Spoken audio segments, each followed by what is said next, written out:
Welcome back, webheads, to the next episode of Spidey Swing-Bys. I'm your host, Christian Ashley, a systematic geekology, as we continue to go through every single Spider-Man appearance through chronological order, by release order. I keep messing up that intro, but here we go. We're in it. We're in it to win it. We're in Amazing Spider-Man number 13 this time around. But before we head that direction, we have to discuss um, how this comic was made, who was involved with it. And in so doing, we have right here this was released in I didn't put that there. That's good on me. Always a good job I do on this. Never a mistake made. This was released on March 10th, 1964. The story is The Menace of Mysterio. In his first appearance here, was written by Stan Lee, penciled by Steve Ditko, inked by Steve Ditko, lettered by Artie Simek, and edited by Stan Lee. What else was going on in Marvel this month? Well, plenty was happening, as is often the case when it comes to Marvel Comics. We have Avengers number 5, where they face against the Lava Men for the first time, one of the many subterranean groups that will appear, like the Moloids and so on and so forth, to fight against the surface dwellers of Marvel. A fun story, not the best story, but a fun story nonetheless. Then we have, next on the docket, we have Journey into Mystery 104, where in this one, Loki tricks Odin into giving him some of Odin's power. And as Odin goes to Earth to deal with Thor because he's been very naughty and loving Jane Foster, and Odin just can't stand by that. He's a really, really bad dad. And in so doing, Loki uses some of his newfound power to send both Surtur and Skag against Thor. And you're wondering, Skag? Well, that's another giant. Surtur, you're probably way more familiar with. One of them obviously attracted readers more than the other. Then next up, we have Sergeant Fury number 7, where after a night that he can't really remember, Nick Fury is trying to figure out how he can prove his innocence when he's court-martialed for what he did in that time that he just can't get back. An okay issue. Sergeant Fury wasn't the best, but it's great because it introduced Nick Fury to everyone in the Marvel Universe. Really appreciate it for that. Then we have Tales to Astonish 56, where we get the forgettable villain of the Magician as he menaces Giant Man and the Wasp. And in fact, this will be one of, outside of, think of him breaking out of prison at one point in time, one of 3 appearances he has in Marvel where we do see him reform along the way. So that is nice. I do like to see that in some of these villains. Then X-Men number 5. Angel is forced to fight against the Brotherhood of Evil Mutants as they return to menace the X-Men. It's your standard story. It's okay for early X-Men. Then we get to Fantastic Four 27, where the Submariner Namor kidnaps Sue Richards. Well, it's not Sue Richards at this point in time. We're getting there. Sue Storm. And the Fantastic Four have to turn to Doctor Strange for help in finding her in their first time meeting the enigmatic sorcerer. Then we have Strange Tales 121, where Johnny the Human Torch faces off against Plant Man again. He's coming for revenge. And that happens. That's a thing. Then we have Doctor Strange battling against Baron Mordo in a far better story, which is, again, another reason why Doctor Strange is going to be taking over this comic in the not too distant future. And finally, we have Tales of Suspense 54, where the Mandarin comes back for revenge against Iron Man. A fine story, a good story. But that's it for that. We're going to be moving on to our main discussion today, which is, of course, Amazing Spider-Man number 13. A really fun issue, tremendously well done. As we start off here with seemingly Spider-Man jumping off of a building onto another building, scaling it, having stolen something from inside. And of course, as people comment, like, no one else should be able to do the things. He's able to reproduce his webbing. He's able to swing on those webs. He's able to stick to buildings and such, and even uses a web parachute that is, he's able to blend into the fog that drifts into New York City. So there's that. And we do have the cops even be like, that doesn't really sound like Spider-Man, which is kind of a good thing about these early Spider-Man stories. It's like, yeah, there are mixed opinions all around the place. Some cops are willing to believe in him. Some people think he's a crook because they read what J. Jonah Jameson says. Others a little more on the fence. It's a fine story, truth be told. And as we get there, the newspapers are reporting on everything, and of course, J. Jonah Jameson has to have his say and about how he's proven once again that Spider-Man is a crook, he's a criminal. And Betty is upset because, of course, Spider-Man did save her life, so she's torn. Like, she can't believe that Spider-Man would do such a thing, even though she has mixed feelings about him in regards that her brother died as a result of him intervening, but at the same time, he did save her life. And we see even Liz is fooled at school. But of course, the one person you can always trust to have Spider-Man's back, but not Peter Parker's at this point in time, is Flash Thompson. He doesn't believe it. He's got to be innocent. Even when the entire world is against him, Flash remains steadfast in his love for Spider-Man. But Peter, on the other hand, is completely baffled and wondering how is this possible? Because he wouldn't do something like that. And it couldn't possibly have been an imposter. There's no one in the Marvel universe who could have replicated such a feat. It's impossible. There's no aliens or anything like that. There's no supervillain fought by the Fantastic Four who could have possibly done something like this. The Toad couldn't have put on a Spider-Man costume and done this. Granted, he hasn't met the Toad at this point in time, but that's its own thing. It's like it has to be something else. Nobody else can do it. He must have developed a split personality. No other explanation. Nothing else makes sense. That's the first thing I'm going to go to. And wait, maybe I did it in my sleep without even knowing. And you guys say, what? That is a younger person's response to this. It's that knee-jerk reaction. Well, I didn't do it unless there's a part of me that I'm repressing, and that's the one that did it. And I may be crazy. So Peter does eventually go downstairs and talks with Aunt May, who is concerned not only for him, but because she thinks he's concerned about their finances, which has always been a problem in Spider-Man's life and how he handles it. Some writers do it way better than others. Some people overcorrect and make him Junior Iron Man again. Slot. That could have been done much better, in my opinion. But that's that. That's hundreds of issues from now, which if we're still covering it by then, means wow, I must really still have time to do this. I'm happy about that.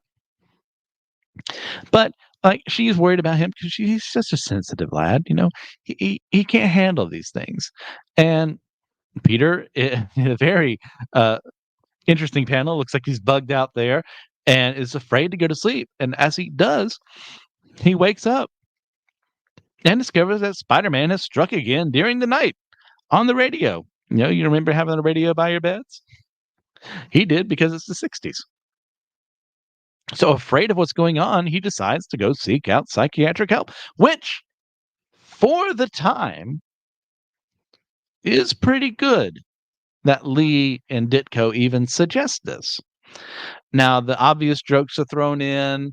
You know, only crazy people would do something like this, but for the time, this is fair for its day and how they handle seeking out psychiatric help, even though the psychiatrist in question is not the greatest of persons because he's thinking, oh man, I might make some medical history if I diagnose a superhero. And they talk with each other and it just don't really jive together. And Spider-Man realizes that, oh, if I do this, he could probably learn who I am, what my secret identity is. So he's like, nope. And then jumps out the window, even though it's like, this is what psychiatrists dreams of.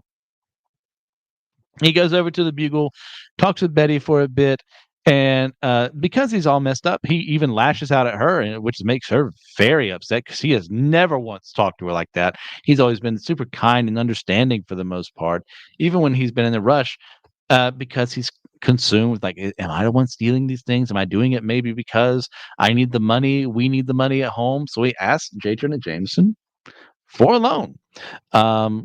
Which Jonah would have had more than enough money, but he doesn't believe in doing that. You've got to be giving him something that's worth it. So he'll pay him for pictures, but he's not going to give him an advance in that way. He's not going to give him a loan. He has the audacity to say, don't try to take advantage of me because I'm so soft-hearted. Which they both know is not true. But Jonah, he's got a Jonah, and I love him for it. And the price of that would be like, hey, tell me how you get those pictures of Spider-Man. Peter obviously can't do that because then he would tell Jonah that he's Spider-Man. So he leaves, suits up for a bit.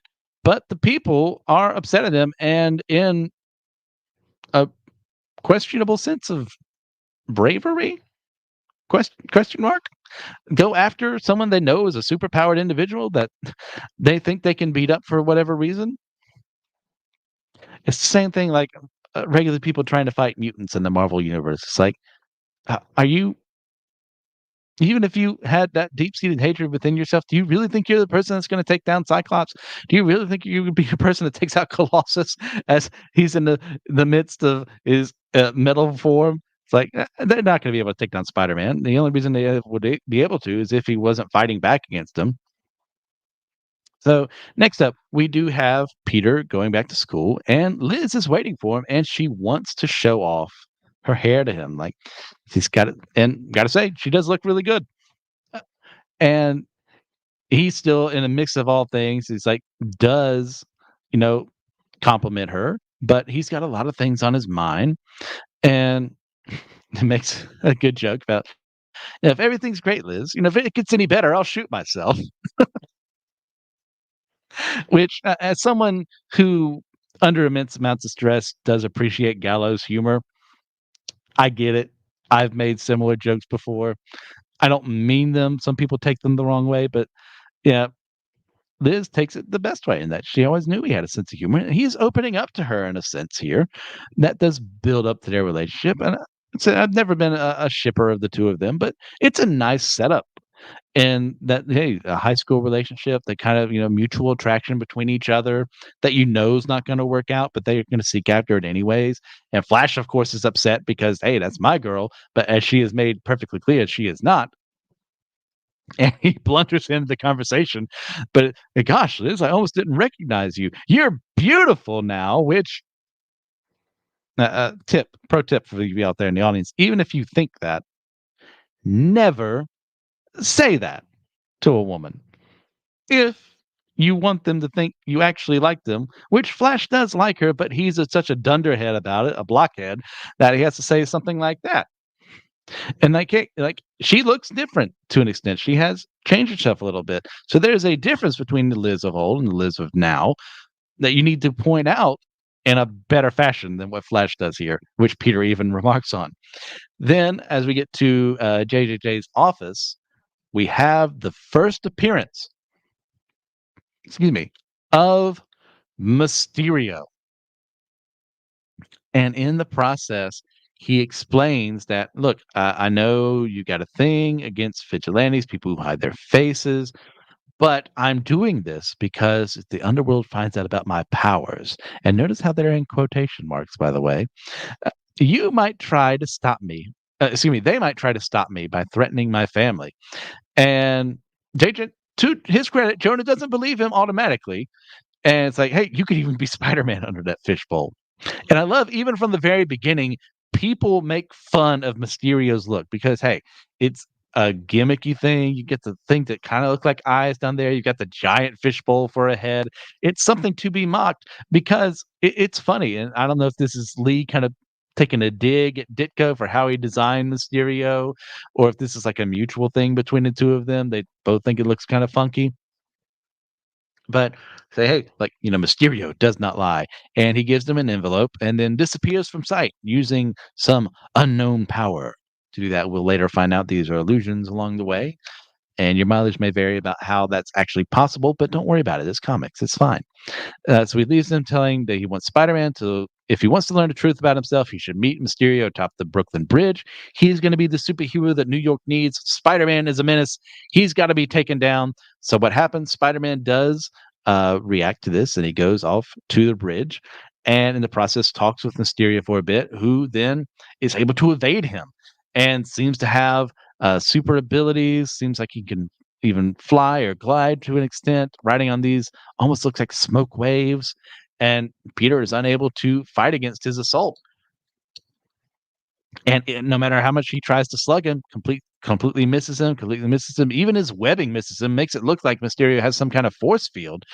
Mysterio then uses the smoke to his advantage, starts, even though Peter's spider sense is working, he can't tell where the attacks are coming from, so he keeps getting pummeled in the midst of the illusory smoke, and kind of realizes that uh, maybe he does have superpowers almost as great as his own. So he decides the best thing he can do is to flee, which in the Marvel universe is the worst thing a person can do. If you're an absolute coward if you do something like this instead of it being a tactical retreat.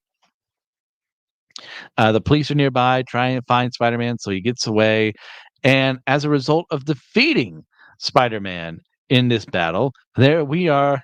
Mysterio is given a day for himself, a parade, as he just gushes in the glory in the midst of all this. But Flash, the staunch defender of Spider-Man, says there's no way. He's just a big publicity hound, if you ask me. My dough is still on Spider-Man, and he is spot on. Even though Peter, in his own jerky Peter Parker of the time way, is like, you know something, Flash. You're not as dumb as you look. In fact, you're okay, fella. But Flash, of course, since Peter worded it in the way he did, tells him that he doesn't need puny Parker's help. He doesn't need compliments, and to stay away from Liz. And Peter, even though he is essentially leading on to women right now, is not the best of persons. Is, yeah, too bad she doesn't think so.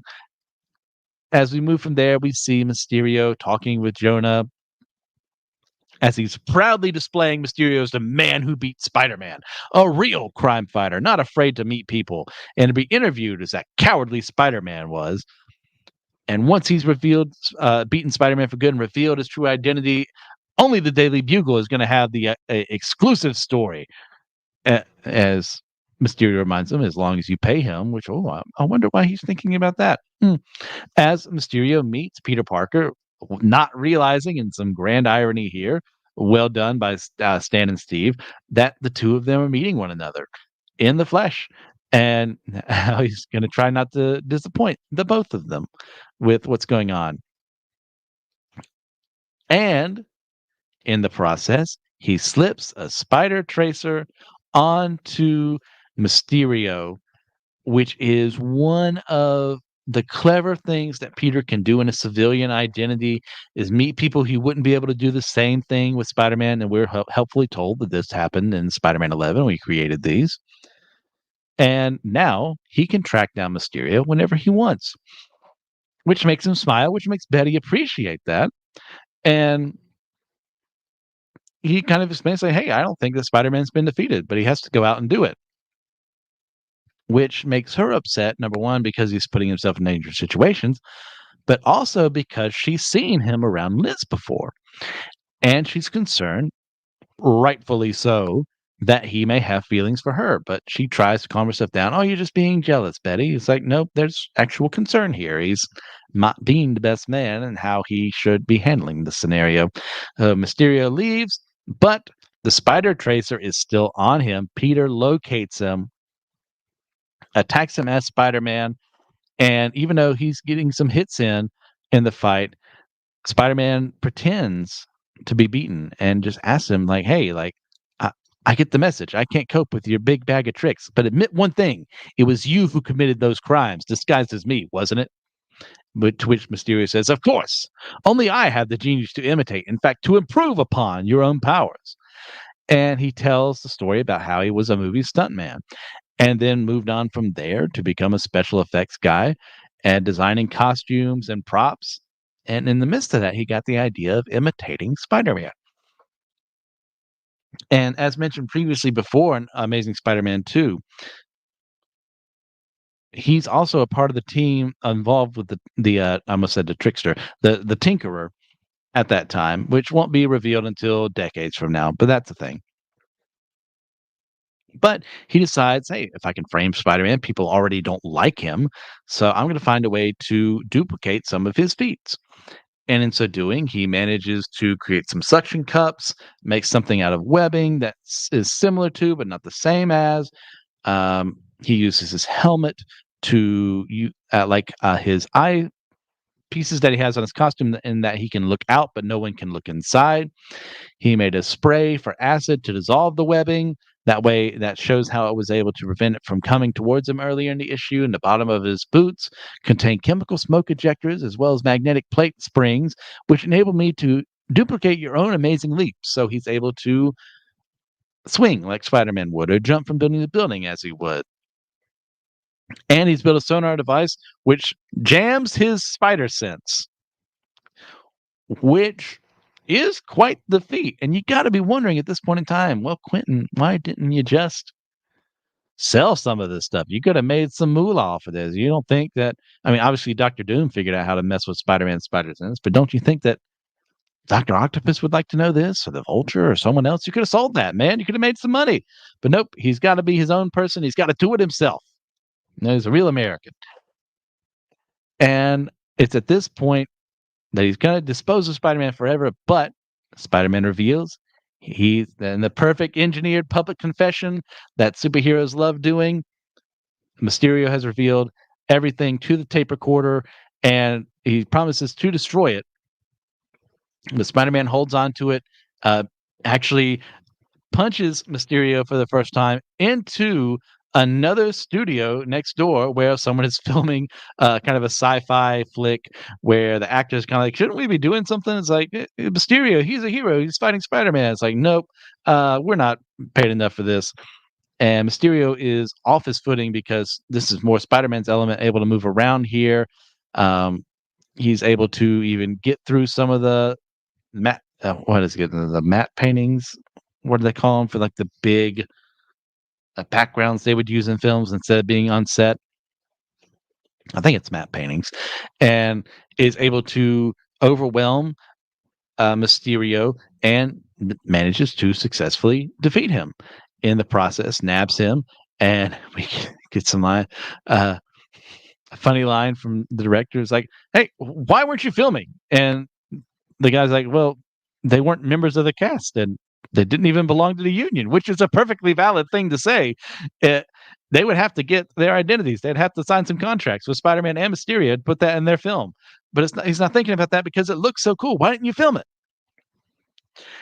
And at the police headquarters, Jameson's there, and he ends up seeing Mysterio out of a costume and the fact that Spider-Man is innocent. And he goes, Mysterio is the guilty one. Spider-Man is innocent. And after all I wrote in my papers, I'll be a laughingstock again. Oh, no. So he's forced into that scenario where he has to admit his fault in all this. But Peter has left some photos behind for him to look at the battle. Spider-Man then messes with him for a bit, and we end up on the spot right there where, hey, things are better. They've got it done. Now, as far as everything is concerned here, this is another phenomenal issue. A 9 out of 10, in my opinion, of the two of them fighting one another. A very worthy introduction of Mysterio to what's going on here. So with that on mind, what do you guys think? Let us know in the comments below. Until next time, webheads. See ya.